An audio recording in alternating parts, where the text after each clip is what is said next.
আপনারা যে যেখান থেকে আমার ভিডিওটা দেখতেছেন সবাইকে আমার আন্তরিক অভিনন্দন।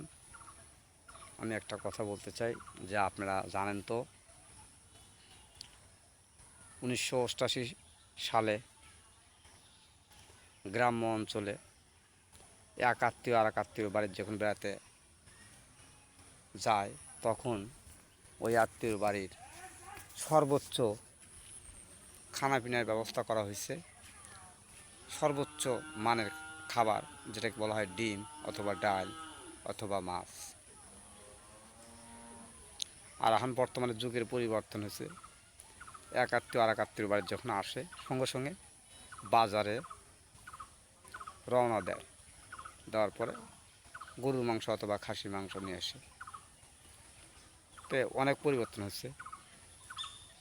আগে মাসে একবার গরুর গোস্ত,